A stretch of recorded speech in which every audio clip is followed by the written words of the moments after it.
Olá, amigos e amigas da Igreja Presbiteriana Peniel, mais uma vez aqui para a nossa devocional no livro de Amós, que nós estamos quase terminando. A gente está no capítulo 9 agora, que nós vamos dividir em duas partes. Esse é o nosso penúltimo encontro em relação a esse livro de Amós. E aí, no próximo encontro, a gente termina. O melhor vai ficar para o final, porque os últimos versículos, conforme eu prometi para vocês, dão grande esperança em meio a uma mensagem muito pesada de Amós. Agora, a gente ainda não chegou lá e hoje a gente tem 10 versículos, do versículo 1 ao versículo 10 do livro de Amós, que funcionam como um verdadeiro resumo do livro, um resumo do juízo. E aí eu queria organizar esse resumo de uma maneira bem objetiva, bem prática, e colocando para vocês, eu já coloquei aqui, ó, literalmente são oito enganos ou mentiras que as pessoas creem quando falam de juízo e de Deus. Então as pessoas têm uma grande dificuldade em crer em Deus como um ser que julga e condena e aplica a pena, né? Se a gente for pensar no julgamento, seria aquele processo de estabelecer a culpa. Se você pensar em condenação, seria aquele decreto de qual é a consequência das falhas que uma pessoa ou um grupo cometeu. E aí você tem a aplicação da sentença, o cumprimento da pena propriamente dito. E Deus está envolvido nessas três coisas no livro de Amós. Por não ler a Bíblia, não ler a palavra de Deus, as pessoas têm uma imagem muito influenciada pela cultura atual. Então, Deus e a relação de Deus com as pessoas é pautado pelo que a cultura diz que é algo bom, justo, honesto, amoroso, e não pelo que a Bíblia diz que é. Então, esse distanciamento causa um empréstimo do nome Deus, um empréstimo do nome Jesus. Então, as pessoas não se incomodam em usar o conceito de Deus, um conceito religioso, o conceito do nome Jesus, ou mesmo o peso dessa palavra de milênios de idade nos dias de hoje, mas elas se incomodam de não aplicar as expectativas que a cultura tem e as bases e valores que a cultura dá nesses nomes antigos. E o nosso propósito aqui é diferente, porque não é uma coisa só de hoje que as pessoas tentam se distanciar da imagem do Deus bíblico. Na verdade, na época de Amós isso acontecia, a gente viu isso ao longo do livro, todo o problema que Amós enfrentava com os sacerdotes, reis, juízes, comerciantes, a gente muito rica, todas essas pessoas que julgavam que conheciam Deus e que estavam adorando Deus e fazendo uma série de coisas ruins. Só que a gente chega no capítulo 9, e antes da mensagem de esperança que Amós vai dar para o povo de Israel, ele parece que resolve fazer um pupurri, um resumo. Olha só, deixa eu levantar aqui os pontos mais importantes sobre o juízo que eu descrevi ao longo de todo esse texto, todos esses versículos. E para facilitar a ordem do que Amós vai colocar aqui, eu queria organizar isso de tal forma que você pensasse que pelo menos 8 mentiras ou 8 enganos que as pessoas têm nos dias de hoje não conferem a palavra de Deus quando o tema é Deus e juízo, ok? Então, vamos lá? Vamos passo a passo? Então eu vou ler os primeiros 4 versículos, que é onde estarão os 3 primeiros enganos que as pessoas têm quando ouvem falar de Deus e do juízo de Deus. Então vamos lá? Olha só, capítulo 9, versículo 1. Viu o Senhor junto ao altar e ele disse: bata no topo das colunas para que tremam os umbrais. Tremer o teto. Faça que elas caiam sobre todos os presentes, e os que sobrarem matarei a espada. Ninguém fugirá, ninguém escapará. Ainda que escavem até as profundezas, dali a minha mão irá tirá-los. Se subirem até os céus, de lá os farei descer. Mesmo que se escondam no topo do Carmelo, lá os caçarei e os prenderei. Ainda que se escondam de mim no fundo do mar, ali ordenarei à serpente que os morda. Mesmo que sejam levados ao exílio por seus inimigos, ali ordenarei que a espada os mate. Vou vigiá-los, para lhes fazer o mal, não o bem. Eita! Vamos lá então? O primeiro engano que eu vejo aqui é que as pessoas acham que dá para fugir de Deus.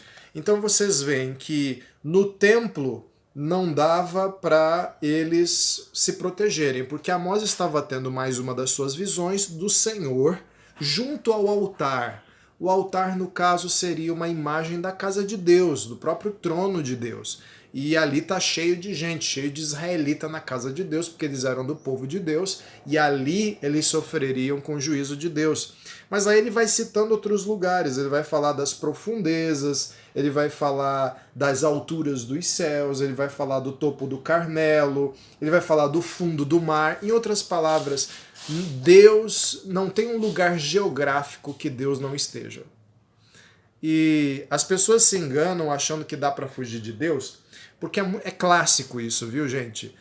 Alguém que não gosta da igreja ou não gosta da fé cristã, ou mesmo alguém que é participante de uma igreja, de um grupo religioso, resolve que quando a vida dele está de pernas para o ar, ou para não ouvir determinadas orientações ou qualquer coisa contra a sua conduta de vida ou pensamento, a pessoa para de ir na igreja.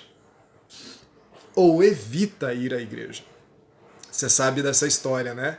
E aí a pessoa some meses da igreja achando que se eu não estou na igreja, eu estou longe de Deus. Você não está longe de Deus. Ele alcança qualquer um, em qualquer lugar, não tem escapatória. Agora, um segundo engano que a gente vê claramente que as pessoas têm em relação ao juízo é que Deus não torna as coisas piores do que estão. Deus nunca torna as coisas piores do que estão. Nós estamos passando por uma fase difícil, e Deus, quando ele aparece só para melhorar. Sempre que Deus está envolvido na história é porque as coisas vão melhorar.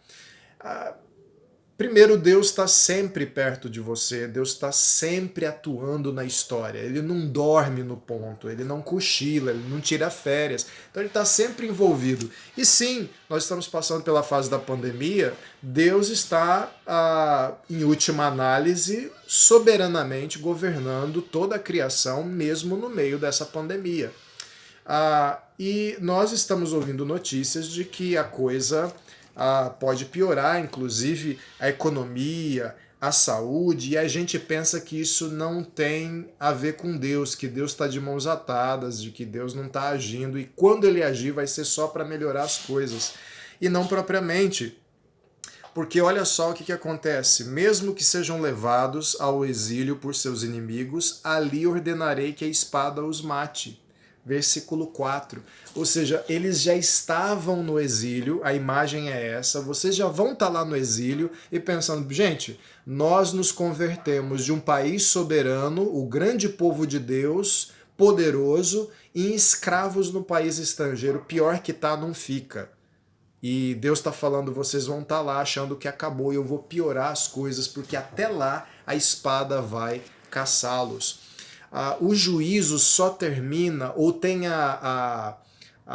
o poder e a amplitude que Deus determina. Não somos nós que dizemos, agora acabou, agora daqui para frente Deus só vai fazer coisa boa para mim. Não, não.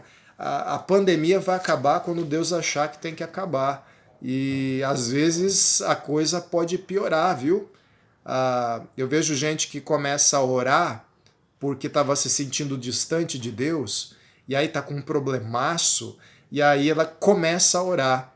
E ela pensa assim, agora que eu comecei a orar, comecei a ir na igreja, ver cultos, reuniões de oração, as coisas vão melhorar porque eu retornei para Deus. Não, as coisas às vezes pioram, viu? Às vezes as coisas pioram. O importante é o que Deus vai fazer na história do seu povo e na sua história se ele resolver que as coisas precisarão piorar. Um outro engano que as pessoas têm, esse é o nosso terceiro engano, é que Deus só faz coisas agradáveis para as pessoas. Quando Deus resolve participar da vida de alguém, é sempre para fazer algo agradável, algo gostoso para a gente. Isso vem de um grande engano da nossa cultura que diz que Deus quer te ver feliz.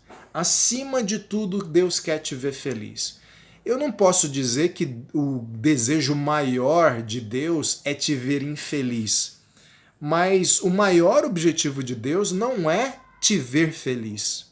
E as pessoas, ao se enganarem que Deus tem como maior compromisso do mundo e maior objetivo da existência dele a nossa felicidade, não sabe lidar com os problemas que aparecem.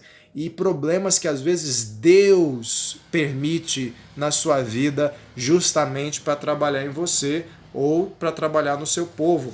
Olha só aqui no versículo 4 ainda, ele diz assim: vou vigiá-los, Israel, para lhes fazer o mal e não o bem. Os olhos de Deus estavam postos em cima de Israel, procurando fazer o mal e não o bem. Claro, você está pensando assim, mas que difícil isso. Será que Deus está pensando em fazer maldades de mal moral? Não, não, não, não. Eu queria que você gravasse o seguinte exemplo no seu coração e na sua mente.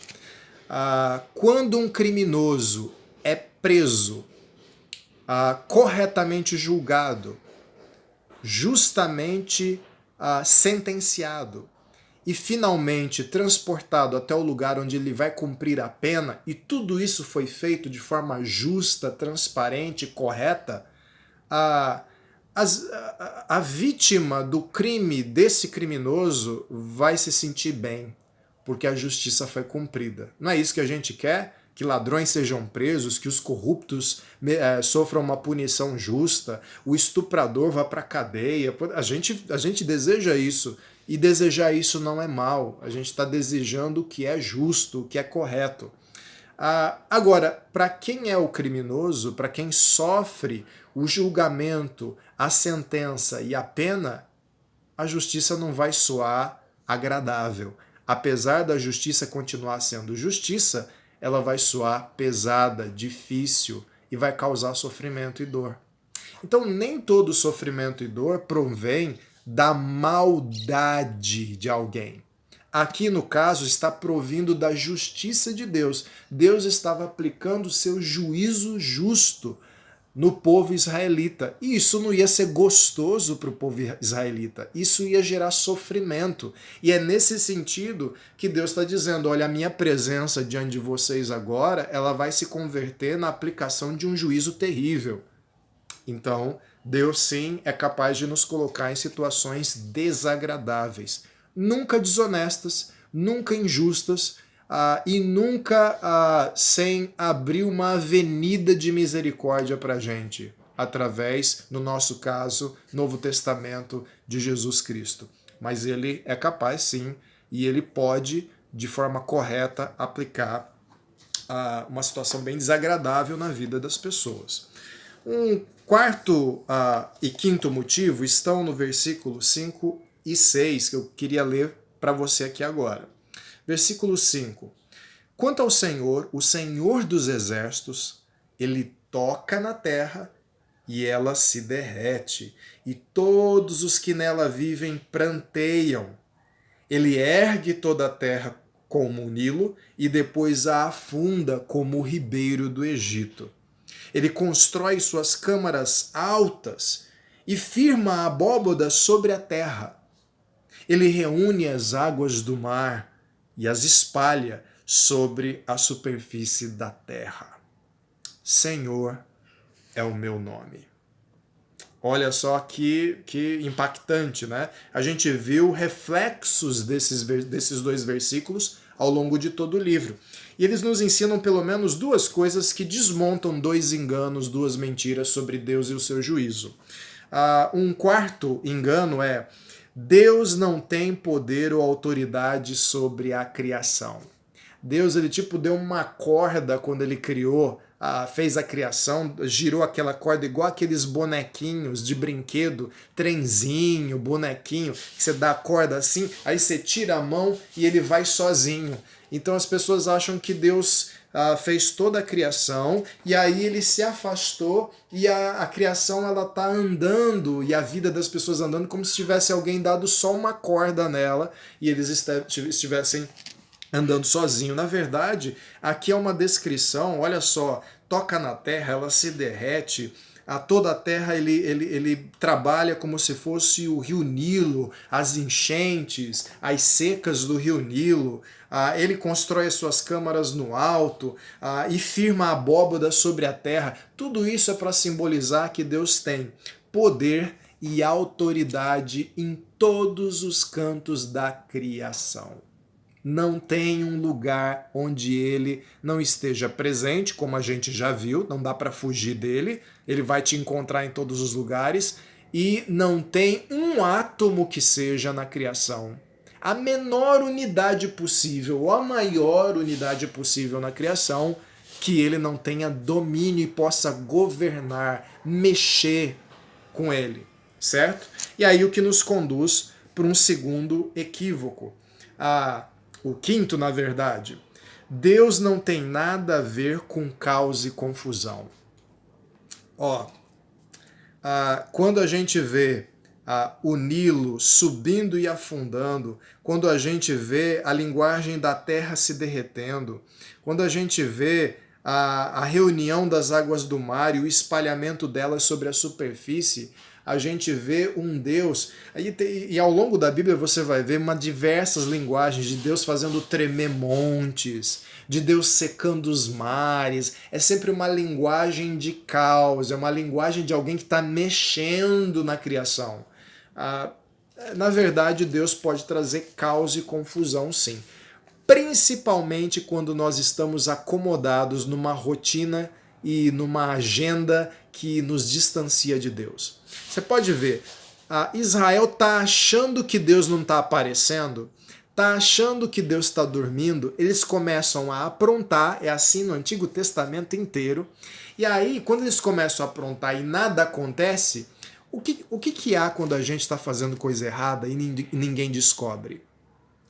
O que normalmente acontece na vida das pessoas que começam a viver de forma errônea e ninguém descobre? Ela vai ficando folgada, ela vai considerando isso como uma coisa normal, faz parte da vida dela. A pessoa vai ficando cínica, a pessoa vai ficando descuidada em obscurecer as coisas para impedir as pessoas de perceberem que ela está fazendo alguma coisa errada. A coisa vai se normalizando, vai virando parte da vida. É isso que a gente fala, por exemplo, na corrupção brasileira, famosa corrupção brasileira, muito fundamentado no jeitinho brasileiro. Então, quando a gente está lá no meio do jeitinho brasileiro, a gente leva um susto. E todo o peso da desorganização, todo o peso da corrupção, todo o peso cai sobre o povo. E a gente começa a sofrer por causa disso. Deus não tem nenhum constrangimento de chegar numa situação onde as pessoas falam assim, agora está tudo completo, minha casinha, meu dinheirinho, está tudo bem, a minha vida está virada do avesso, mas está tudo bem, eu estou estável. Deus não tem nenhum problema, nenhum constrangimento de chegar e fazer assim, na vida das pessoas. Às vezes para fazer com que elas acordem para coisas mais importantes, às vezes porque é o próprio juízo de Deus. Vamos lá? Olha só, agora a gente vai ver versículo por versículo e a gente vai acrescentar a esses 5 enganos mais 3. Cada versículo que eu ler vai ser um engano que Amós desarticula aqui na sua passagem do capítulo 9. Então a gente vai para o versículo 7 agora, falar do 6º engano. Olha só, versículo 7. Vocês, israelitas, não são para mim melhores do que os etíopes, declara o Senhor. Eu tirei Israel do Egito, os filisteus de Caftor e os arameus de Kir.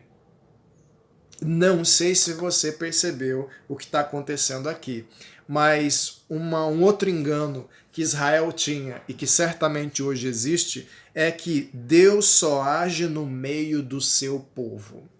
Deus não está lá no meio dos budistas, Deus não tem participação nenhuma lá na China comunista, que a gente adora dizer que é um país comunista e que está distante de Deus, e eu não duvido disso, tá? Que Deus não tem nada a ver com a Coreia do Norte. Deus ele só age no meio das nações de maioria cristã. Não, na verdade, Deus está envolvido na condução da história de todos os países, de todas as nações, de todas as pessoas do mundo. Gente, dizer que Deus não alcança ou não atua no mundo, não tem tudo debaixo da sua soberania, é dizer que as coisas, a maioria das coisas que acontecem no mundo, na vida das pessoas, foge ao reino de Deus, foge ao controle de Deus. E se tem alguma coisa que foge ao controle de Deus, torna Deus um fracote. Desculpa, se você acredita que Deus só atua na sua vida e não tem nada a ver com a vida dos outros, você está considerando esse Deus um Deus fracote. Eu já cansei de ouvir gente falando assim: eu não falo do evangelho para outras pessoas, eu não falo do meu Deus para outras pessoas, nem do amor dele, nem nada, porque a outra pessoa já tem religião. Então o que ela está dizendo é: Deus só atua no meu cercadinho, no outro cercadinho ele não vai. Não, Deus tem interesse em tudo que acontece, em todos os países. E olha a comparação que ele faz. Por que eu estou falando que Amós desmonta esse engano? Porque ele vai dizer assim: olha, vocês não são melhores que os etíopes. O que ele está dizendo é: eu conheço os etíopes. Vocês não têm diferença nenhuma com relação a eles. E podia ser uma diferença mais propriamente entre os povos. Só que aí, nas frases posteriores do versículo 7, ele explica qual é essa não diferenciação entre os povos. Qual que é o problema? Eu tirei Israel do Egito. Lembra? Deus interferiu no Império Egípcio, libertou os hebreus do cativeiro utilizando como instrumento Moisés, e mandou o povo para o deserto, do deserto mandou para a Terra Prometida. Uau! Isso só aconteceu com a gente. Nossa, como a nossa história é exclusiva. Olha, a história de Israel nesse sentido é exclusiva porque foi a Israel que foi dada a promessa do surgimento do Messias nesse povo, não foi dada a nenhum outro povo. Mas aí Deus fala: não, mas os filisteus, eu também estive envolvido na migração deles de Caftor, e os arameus de Kir. Ou seja, eu atuei na migração, eu tirei povos de lá para cá, de cá para lá, tanto quanto eu fiz com vocês. Se vocês acham que eu não tenho nada a ver com o resto da história, eu atuo na história dos outros povos, mas com certeza. Agora, particularmente um deles aqui eu gostaria de mencionar com um pouco mais de detalhes. Quando ele diz assim: os filisteus eu tirei de Caftor. Caftor aqui é uma referência à ilha de Creta. Os filisteus não eram da terra onde seria conhecido posteriormente como Terra Prometida, ou a terra de Israel e Judá, né? A terra dos israelitas. Eles não estavam ali e foram grandes rivais dos israelitas. Por exemplo, são os filisteus que vão dar muita dor de cabeça a Saul e a Davi numa série de guerras. Da Filistia que vinha o gigante Golias. Esses filisteus não eram de lá. Esses filisteus eram da ilha de Creta. E Deus os tirou de lá e enviou até a costa de Israel, onde eles firmaram moradia, ali onde hoje é mais ou menos a faixa de Gaza, onde hoje é mais ou menos ali o Egito, parte do Egito. Pois bem, Deus está falando: eu estou trabalhando no mundo todo. Não achem que eu estou preso a vocês como se vocês fossem especiais e eu dependesse de vocês. Eu trabalho na vida de todos os povos. Agora, vamos para um outro cuidado que a gente tem que tomar. Olha só, esse foi o sexto, agora a gente vai para o sétimo engano que as pessoas normalmente têm em relação a Deus e seu juízo, e que Amós vai derrubar. Versículo 8, para falar do sétimo engano. Versículo 8. Sem dúvida, os olhos do Senhor, o soberano, se voltam para esse reino pecaminoso. Eu varrerei da superfície da terra, mas não destruirei totalmente a descendência de Jacó, declara o Senhor. Você pode perceber que tudo isso são ecos que você tem ao longo do livro. Eu tenho certeza que se você tem acompanhado essas devocionais, você percebe uma familiaridade com todos esses pontos que ele tem levantado aqui no capítulo 9. Por isso que eu chamo ele de o resumo de Amós para o juízo de Deus, para tudo que ele descreveu. Qual é o engano que Amós está derrubando aqui? Que Deus não julga nem condena ninguém. Esse é clássico. Deus não julga ninguém. Não existe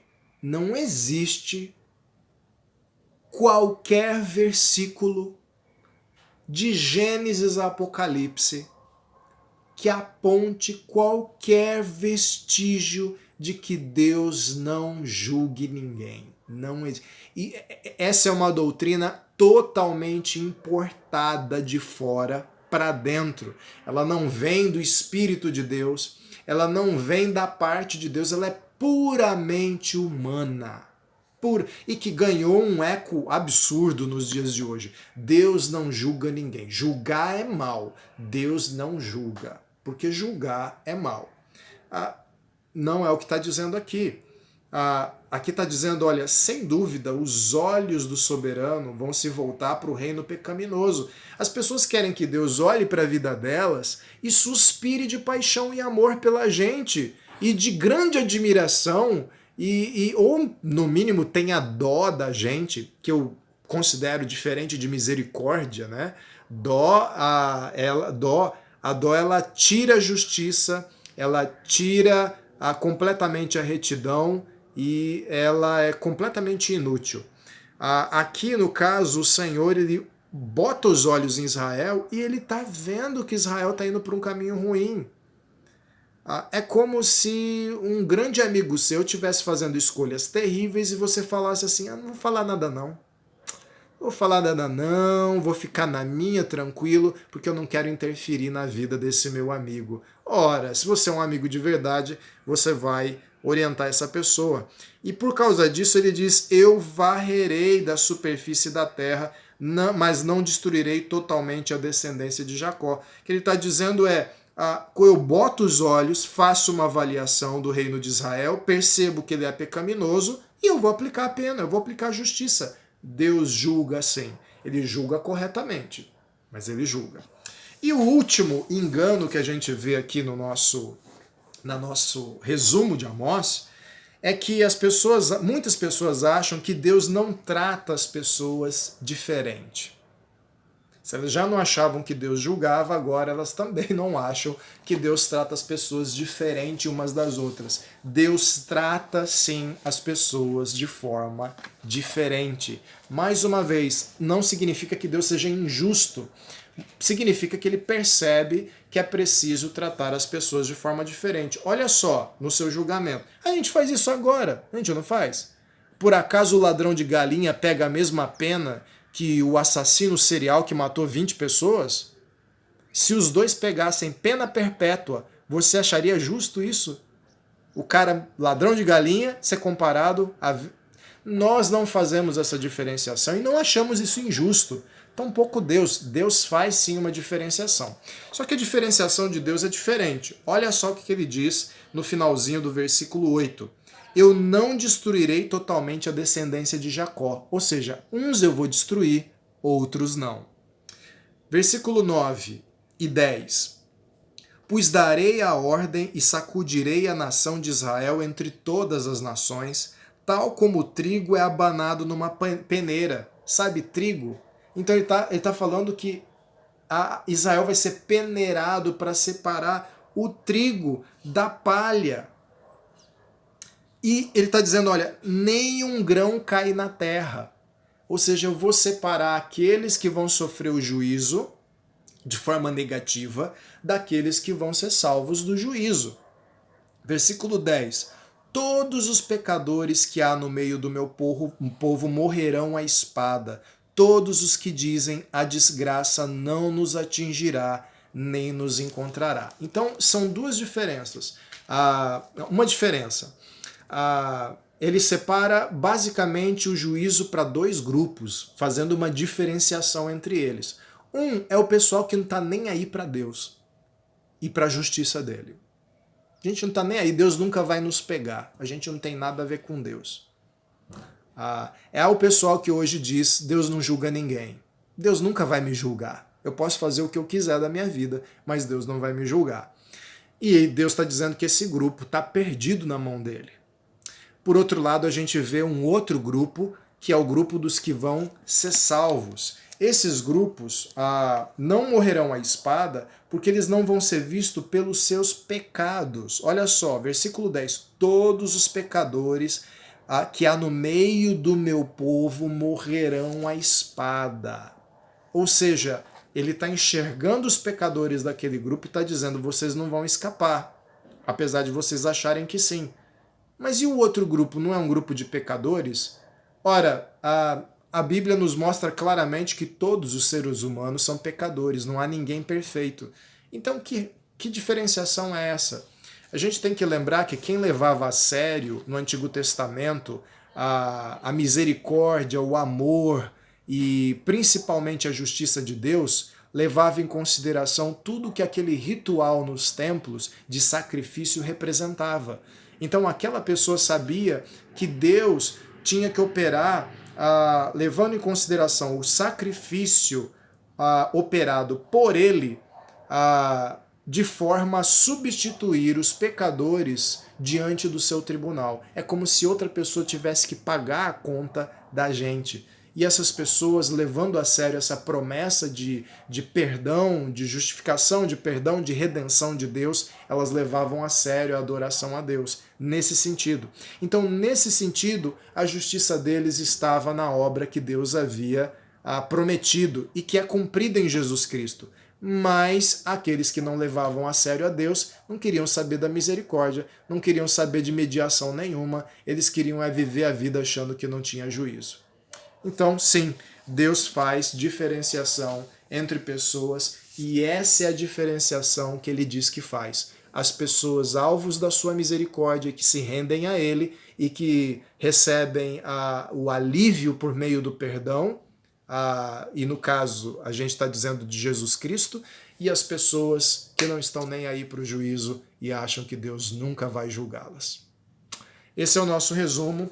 E eu queria que você percebesse o quanto ele faz sentido para os nossos dias de hoje.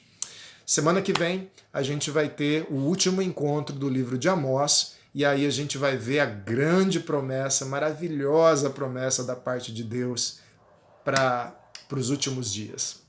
Ok? Grande abraço e Deus te abençoe.